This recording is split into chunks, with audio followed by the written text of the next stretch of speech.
Iran ने आज सुबह सवेरे फिर इसराइल पर बड़ा मिसाइल हमला किया है। 100 के करीब मिसाइल दागे गए हैं। तल अवीव, मकबूजा, बैतुल मक़दस और हैफा में धमाके हुए हैं। इसराइली मीडिया के मुताबिक आज सुबह ईरान के मिसाइल हमलों में 4 इसराइली हलाक और 100 से ज़्यादा जख्मी हो गए। इसराइल के दिफाई निज़ाम ने कई मिसाइलों को फ़ज़ा में नाकाम बनाने की कोशिश की है। हैफा में ईरान के मिसाइल हमलों के दौरान पावर प्लांट में आग लग गई। हैफा पावर प्लांट पर मिसाइल हमले के नतीजे में वस्ती इसराइल में बिजली बंद हो गई। इसराइल के वस्ती इलाकों में नुकसानात भी हुए हैं। इसराइल के वस्ती इलाकों में नुकसानात हुए। तल अवीव में भी कई रॉकेट गिरे हैं जिनसे नुकसानात हुए हैं। इतवार की रात भी ईरान ने इसराइल के मुतादिद मकामात पर मिसाइल हमले किए थे। कई इमारतें मुतासिर हुई। हैफा में ईरानी मिसाइल हमले से 4 अफराद जख्मी हो गए। ईरानी मीडिया ने इसराइल के बेन गोरियन एयरपोर्ट पर मिसाइल हमले का दावा किया है। इसराइली फजाइया ने ईरान से आने वाले मुतादिद ड्रोन्स को मार गिराने का दावा किया। इससे पहले ईरान के जवाबी मिसाइल हमलों से तल अवीव, हैफा, तामरा, कैसरिया समेत कई इसराइली शहरों में तबाही मच गई। कई इमारतें खंडर बन गई। हमलों में 14 अफराद हलाक और 300 से ज्यादा जख्मी हैं। ईरानी फौज ने कहा है कि इसराइल का कोई कोना रहने के काबिल नहीं छोड़ेंगे। इसराइली आबादकार मकबूजा इलाके फौरी खाली कर दें। इसराइली फौज ने ईरान के वस्त में मिसाइल तंसीबात का निशाना बनाने का दावा किया है। तेहरान में इसराइली हमले में पासदाराने इनकलाब के इंटेलिजेंस सरबरा मोहम्मद काज़मी और उनके नायब शहीद किए जाने का दावा भी किया गया है। ईरानी वजारत सेहत के मुताबिक इसराइली हमलों में अब तक 224 अफराद शहीद हो चुके हैं। शहीद होने वालों में 90% आम शहरी हैं। ईरानी वजारत खारजा की इमारत पर इसराइली हमले में मुतादिद मुलाजमीन जख्मी भी हुए हैं। तेहरान में पानी की मरकजी पाइपलाइन को निशाना बनाया गया। शहीद होने वाले जौहरी साइंसदानों की तादाद 14 हो गई है। ईरानी कमांडर के मुताबिक 48 घंटों में 44 इसराइली ड्रोन्स और क्वाडकॉप्टर्स के हमले नाकाम बनाए गए। तेहरान के करीब इस्लाम शहर से मोसाद की ड्रोन फैक्ट्री पकड़ी गई है। इसराइल ने ईरानी शहरियों को फारसी जबान में फौजी और जौहरी तंसीबात से दूर रहने के अहकाम जारी कर दिए हैं।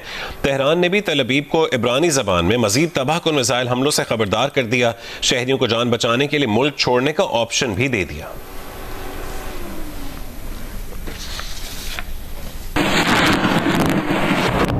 ईरान ने सालिस कतर और ओमान को आगाह कर दिया है कि हालत जंग में मुज़ाकरात नहीं करेंगे। गैर मुल्की खबर एजेंसी के मुताबिक ईरानी ओहदेदार ने बताया कि तेहरान हमले के दौरान मुज़ाकरात नहीं करेगा। ईरानी ओहदेदार के मुताबिक इसराइली हमलों का जवाब देने के बाद मुज़ाकरात हो सकेंगे। ओमान और कतर से कहा गया कि वो जंग बंदी के लिए अमेरिका से बात करें।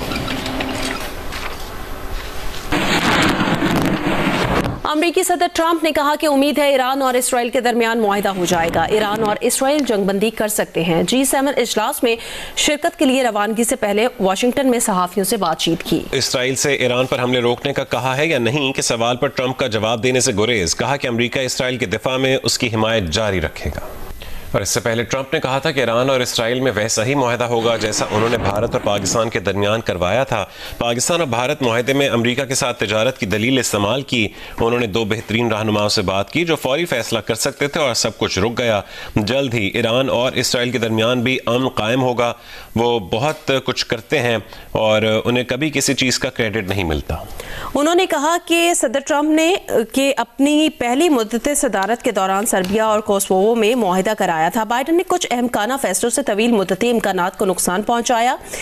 मैं उन नुकसानात को दोबारा ठीक कर दूंगा। मिस्र और इथियोपिया में दरियाए नील पर डैम का झगड़ा भी मैंने निपटाया। मेरी मुदाखलत की वजह से मिस्र और इथियोपिया में अमन कायम रहेगा।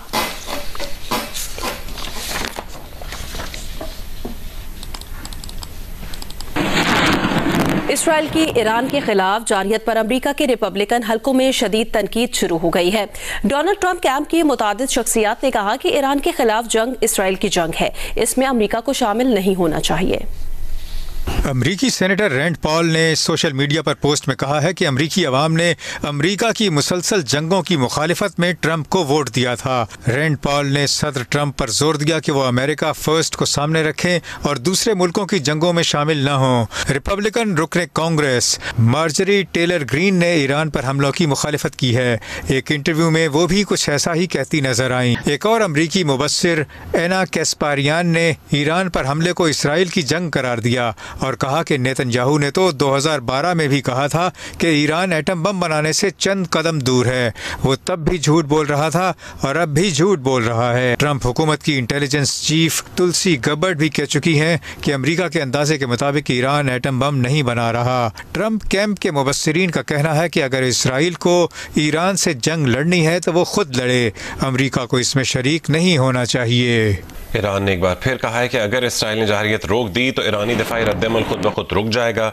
वज़ीर ख़ारजा अब्बास इराक़ची ने तेहरान में गैर मुल्की सफ़ीरों से गुफ्तगू में कहा है कि ईरान जौहरी प्रोग्राम पर आलमी सफारती कोशिशों पर तवज्जो दे रहा था, ऐसे में इसराइल ने जारहियत मुसल्लत कर दी। ईरान महज अपना दिफा कर रहा है।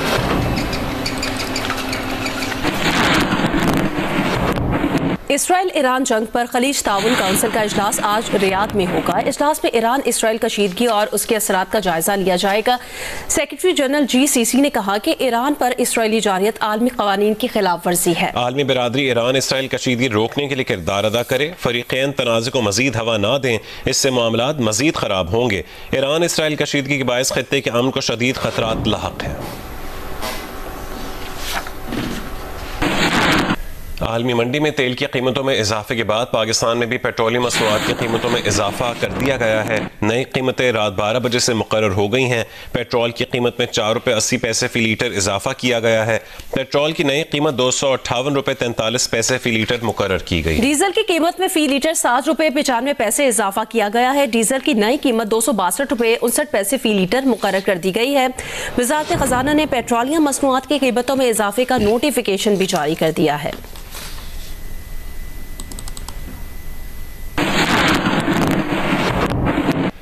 पंजाब का आइंदा माली साल का बजट आज सूबाई असेंबली में पेश किया जाएगा। गवर्नर पंजाब ने पंजाब असेंबली का बजट इजलास से पहले 3 बजे तलब कर लिया है। पंजाब असेंबली के बजट इजलास के लिए जारी किए गए नोटिफिकेशन के मुताबिक माली साल 2025-26 का सालाना बजट पीर को सपहर 3 बजे ऐवान में पेश किया जाएगा। 2024-25 के ज़िमनी बजट की मंजूरी भी इजलास के एजेंडे में शामिल है। वज़ीर ख़जाना पंजाब मुज्तबा शुजाउर रहमान आइंदा माली साल का बजट ऐवान में पेश करेंगे। पंजाब असेंबली के बजट इजलास के लिए जारी किए गए नोटिफिकेशन के मुताबिक माली साल 2025 और 26 का सालाना बजट पीर को आज सपहर 3 बजे ऐवान में पेश किया जाएगा। 2024 और 25 के ज़िमनी बजट की मंजूरी भी इजलास के एजेंडे में शामिल है। वज़ीर ख़जाना पंजाब मुज्तबा शुजाउर रहमान आइंदा माली साल का बजट ऐवान में पेश करेंगे। वज़ारत ख़जाना ज़राए के मुताबिक 16 जून को पेश किए जाने वाले माली साल 2025-26 के बजट के अदाद शुमार को हतमी शक्ल दे दी गई है। 6500 अरब रुपए से ज़ायद रकम के मजमूई हुजम वाले बजट का ऐलान वज़ीर ख़जाना मुज्तबा शुजाउर रहमान करेंगे। वज़ारत ख़जाना हुकाम का कहना है कि सूबाई आमदनी का मजमूई तखमीना 1050 अरब रुपए है, जिसमें सूबाई महासिल से हासिल होने वाली आमदनी का तखमीना 510 अरब रुपए और सूबाई गैर महासिल आमदनी का तखमीना 540 अरब रुपए लगाया गया है। ज़राए के मुताबिक पंजाब के आइंदा माली साल के बजट में तरक्याती अखराजात का तखमीना 1200 अरब रुपए के लगभग लगाया गया है। आइंदा माली साल के बजट में कोई नया टैक्स आयद नहीं किया जा रहा, ताहम टैक्सों की शरह में रद्दोबदल का इम्कान है। इसी तरह पंजाब अपने सूबाई सरकारी मुलाजमीन की तनख्वाहों और पेंशन में इजाफा वफाकी हुकूमत की जानिब से किए जाने वाले इजाफे के मुताबिक करेगा। ज़राए के मुताबिक कम आमदन वाले अफराद के लिए स्कीमों को जारी रखा जाएगा, जिसमें ट्रांसपोर्ट, मुफ्त इलाज, सोलर पैनल्स, आसान घर स्कीम, तालीम व वज़ाइफ और दीगर शामिल हैं। जवाद मलिक, जियो न्यूज़, लाहौर। ईरान इसराइल जंग की वजह से पाकिस्तान में फ्लाइट ऑपरेशन मुतासर हो रहा है। 16 परवाजें मनसूख हो गई हैं और मुतादिद ताखीर का शिकार है। तफसील जानेंगे नुमाइंदा खुसूसी अफजल नदीम डोगर से। अफजल नदीम डोगर, बताएगा मजीद क्या डिटेल्स हैं?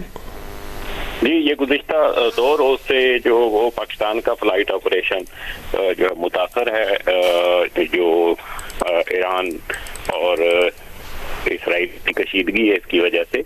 बराए मेहरबानी होल्ड कीजिए। ईरान इसराइल जंग की वजह से पाकिस्तान में फ्लाइट ऑपरेशन मुतासिर है। 16 परवाजें मनसूख हो गई हैं और मुतादिद ताखीर का शिकार हैं। कराची से जद्दा, मशहद, बगदाद और तेहरान की 8 परवाजें मनसूख कर दी हैं। नुमाइंदा खुसूसी अफजल नदीम डोगर अपडेट कर रहे थे, आपका शुक्रिया। मुजफ्फराबाद के नवाही इलाके राजकोट में तामीर होने वाली सड़क का मयार ये है कि सड़क की ब्लैक टैपिंग को आप छड़ी से खुरच सकते हैं और रिटेनिंग वॉल को हाथों में पकड़कर धूल की तरह उड़ा सकते हैं। सूरत हाल बताएंगे आरिफ उर्फी।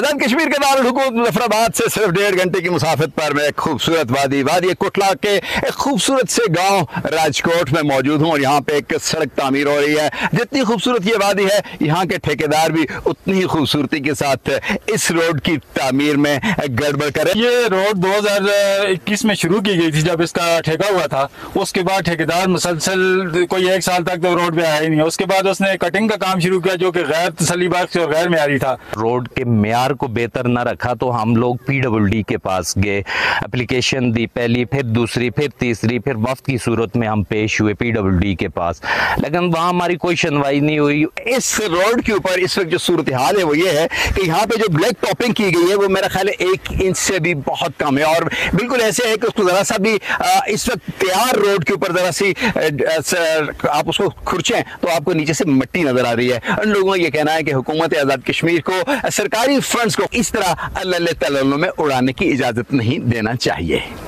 मियांवाली की तहसील ईसा खेल गुज़श्ता 1 सदी से पीने के पानी से महरूम है। मकामी आबादी 10 किलोमीटर दूर जोहड़ों से बारिश का पानी जमा शुदा पानी गदों पर लाद कर अपने इस्तेमाल के लिए लाते हैं। इनायतुल्लाह नियाजी की रिपोर्ट देखिए। मियांवाली की तहसील ईसा खेल में पहाड़ों के दामन में आबाद खटक कबैल की हजारों अफराद पर मुश्तमिल आबादी जो आपस में कई मीलों के फासलों पर है, गुज़श्ता 1 सदी से ज़ायद अरसा गुजरने के बावजूद अभी तक पीने के साफ पानी से महरूम चली आ रही है। पिछली हुकूमतों ने कई देहातों में वाटर सप्लाई की स्कीमें कायम की, लेकिन वो बिजली के बिलों की अदम अदायगी से अक्सर बांध रहती हैं, जिसकी वजह से इन इलाकों के लोग खुसूसन ख्वातीन, बच्चे सरों और गद्दों पर पानी लाने के लिए क़यामत खेज गर्मी में मीलों दूर से बारिशी पानी के जोड़ों से पानी लाने पर मजबूर हैं। गुज़श्ता PTI की हुकूमत ने इन इलाकों को पीने का साफ पानी फराहम करने के लिए चापरी के मकाम पर 5 अरब रुपए की खतीम रकम से चापरी डैम बनाने का मनसूबा बनाया, लेकिन ये मनसूबा नाकाम होकर खस्ता हाली का शिकार हो चुका है और लोग पहले की तरह बारिशी पानी के जोड़ों से जानवरों समेत पानी पीने पर मजबूर हैं। लेकिन चापरी शहर में हम हुकूमत को ये अपील कर रहे हैं, रुकेश थे हमारे कि हमारे चापरी में कोई ये बच्चे सब पानी से मरना है। आजकल हमारा पानी तकरीबन 1 महीना 25-27 दिन की नहीं दुकान पे है। लोग सियासत से मतलब कस रहे हैं।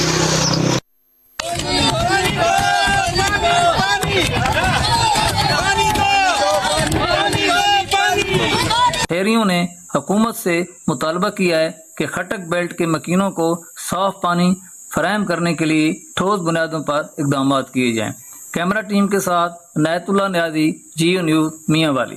पाकिस्तान क्रिकेट टीम के साबिक हेड कोच गैरी कर्स्टन का कहना है, अगर पाकिस्तान की कोचिंग के लिए दोबारा बुलाया गया तो वो जरूर पाकिस्तान जाएंगे, लेकिन काम करने के लिए हालात मुनासिब हों।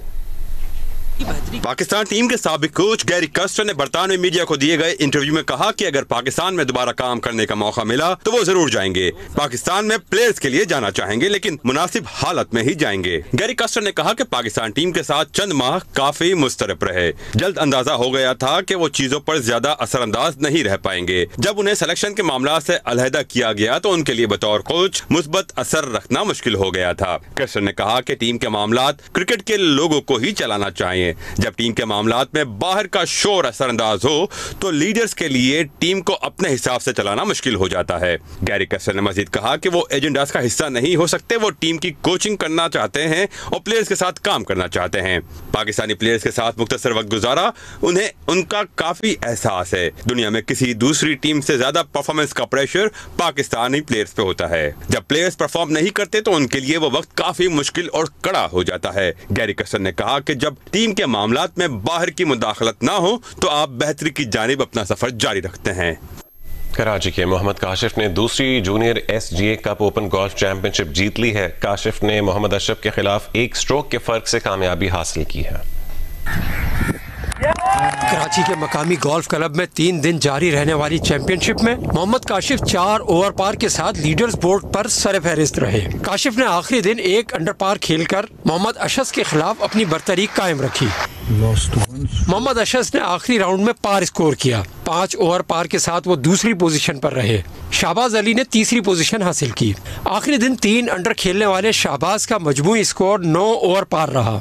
दूसरी जानिब 14 से 18 साल की कैटेगरी में अब्दुल मोइस ने ग्रॉस और इब्राहिम खान ने नेट इवेंट जीत लिया। माली साल 2025 की आखिरी मॉनेटरी पॉलिसी कमेटी का इजलास आज होगा। मालियाती माहिरीन के मुताबिक शरह सूद बरकरार रखे जाने का इम्कान है। स्टेट बैंक का पॉलिसी रेट 11% है। बैंक जून 2024 से शरह सूद में कमी कर रहा है। जून 2024 से अब तक 8 इजलासों में शरह सूद 11% कम की है। कारोबारी तबके का मुतालबा है कि शरह सूद सिंगल डिजिट में लाई जाए। पारकर के शहर मिट्टी में करोड़ों रुपए की लागत से मेगा आरओ प्लांट नस्ब होने के बावजूद शहरियों को पानी की किल्लत का सामना है। मुख्तलिफ मोहल्लों में मीठे पानी का बहरान शिद्दत इख्तियार कर गया है। तफसील बताएंगे अब्दुल गनी बजीर। बिल्कुल जिले थरपारकर के हेडक्वार्टर शहर मिट्टी में साल 2015 में हुकूमत सिंध की जानिब से शहरियों को मीठे पानी की फराहमी के लिए मेगा आरओ प्लांट नस्ब किया गया। शहरियों को जो है वो खारा पानी मीठा करके बेहतर अंदाज में फराहम किया जा सके, लेकिन पानी की अदम फराहमी के बायस शहरी पानी की बूंद बूंद को तरस गए हैं और मुख्तलिफ जो मोहल्ले हैं उनके अंदर पानी का बहरान शिद्दत इख्तियार कर गया है। मेरे साथ मौजूद हैं चीफ म्युनिसिपल ऑफिसर, आइए उनसे बात करते हैं। प्लांट का पानी हमें रोजाना की बुनियाद पे फराहम नहीं हो रहा। जैसा कि मैंने ये रिपोर्ट बनाई हुई कि पहले भी हमें जो पानी प्रोवाइड हुआ था इनकी तरफ से वो 28/4/2025 से लेके 13/5/2025 तक 8 लाख गैलन हमें प्रोवाइड हुआ था, जो हमने इनको शहर के लिए आवाम के लिए पानी हमने वो सप्लाई किया था। तो इसके बाद फिर कोई ऐसी हमें सप्लाई नहीं हुई इनकी तरफ से। वज़ीर आबपाशी पंजाब काजिम पीरज़ादा ने कहा कि कालाबाग डैम हमारी जिंदगी है, इससे हमारी मईशत भी बेहतर हो सकती है। अगर हमें वक्त मिला तो हम बेहतरीन कारकर्दगी दिखाकर दुनिया को अपना लोहा मनवाएंगे। तफसीलात देखिए लाहौर से हिरा बतूल की रिपोर्ट में। मीर खलील रहमान मेमोरियल सोसाइटी के ज़ेर एहतमाम पाकिस्तान की वाटर सिक्योरिटी और फील्ड मार्शल आसिम मुनीर का किरदार के उन्वान से सेमिनार का इनेकाद किया गया। सेमिनार से खिताब करते हुए वज़ीर आबपाशी काजिम पीरज़ादा ने कहा कि पानी के मसाइल को हल करने के लिए फौरी सोच विचार और कौमी इत्तेहाद की अशद ज़रूरत है।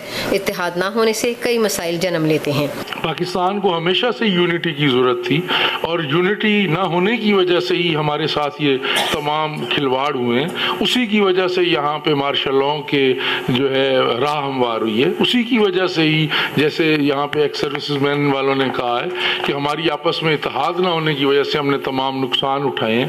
फ्रांसीसी निजात फैशन डिजाइनर महमूद भट्टी ने साबिक चीफ जस्टिस साकिब निसार से सवाल किया कि आपने डैम बनाने का वादा किया, वो कहाँ गया? भारत कई डैम बना चुका, अफसोस हम एक भी नहीं बना सके। साकिब निसार साहब, आप मुझे बताएं, आप कौन की प्लानिंग से आए थे? आपने एक डैम बनाना था, वो कह रहे थे मैं डैम बनाऊंगा और मैं चौकीदार बन के उस डैम पे बैठूंगा, तो वो चौकीदार किधर गया?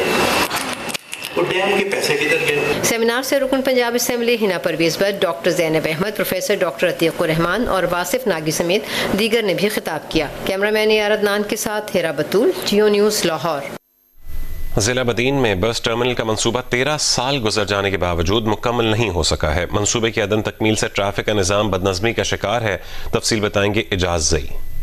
देखिए, सिंध हुकूमत की जानिब से जिला बदीन में पब्लिक ट्रांसपोर्ट सिस्टम की बेहतरी के लिए साल 2012 में बस टर्मिनल के मंसूबे की तामीर का आगाज किया गया। इब्तदाई तौर पर इस मंसूबे की तामीर के लिए 28 करोड़ रुपए मुख्तस किए गए। ताहम 4 सालों में 70% काम मुकम्मल होने के बाद ये जो मंसूबा है वो गैर फाल हो गया। अदम तामीर से शहर में गैर कानूनी वैन और बस अड्डों की भरमार हो गई है, जिसकी वजह से बेहंगम ट्रैफिक के जो मसाइल है उनका शहरियों को सामना है। जिला इंतजामिया का कहना है कि फंड्स की अदम दस्तयाबी की वजह से मंसूबे की तामीराती लागत में इजाफा हो गया है। तामीराती लागत को 28 करोड़ से बढ़ाकर 37 करोड़ 71 लाख रुपए तक किया गया है। कोशिश की जारी है कि रिवाइज समरी को मंजूर करवा के जल्द अज जल्द फंड जारी किए जाएं ताकि मंसूबे को मुकम्मल किया जा सके और शहरियों को जो है बेहतर सफरी सहूलियात फराहम की जा सके। व्यामर के मशहूर सयाहती मकाम बाबूसर टॉप, नांगा पर्बत और बटोगा टॉप पर सैकड़ों की तादाद में मुल्की और गैर मुल्की सयाह कुदरती हुस्न और ठंडे मौसम को एंजॉय कर रहे हैं। तफसील देखिए जियो न्यूज़ के नुमाइंदे मोहम्मद अली खान से। बाबूसर टॉप के एरिया में मौजूद हूँ। आप देख रहे हैं मेरे हर तरफ बर्फ ही बर्फ नजर आ रही है। बाबूसर टॉप की बुलंदी 13,700 फुट है। यहाँ पे पूरे पाकिस्तान से सियाहों की बहुत बड़ी तादाद ने गिलगित बल्तिस्तान का रुख किया हुआ है और यहाँ पे खूब एंजॉय कर रहे हैं। कोई पकोड़े समोसे खा रहा है। इसके अलावा यहाँ पे छोटे बूढ़े बुजुर्ग हर किस्म के शहरी भी हमें नजर आ रहे हैं और गिलगित बल्तिस्तान में सियाहों की तादाद हजारों की तादाद में दाखिल हो चुकी है। यहाँ मैं आपको बताता चलूँ, ये सीजन में, गर्मियों के सीजन में गिलगित बल्तिस्तान में टूरिज्म का सीजन होता है और यहाँ के मुकामी लोगों को टूरिज्म से खातिर ख्वाह फायदा होता है और मुकामी लोगों के माशत में भी इजाफा होता है। मोहम्मद अली खान, जियो न्यूज़, दियामर, बाबूसर टॉप।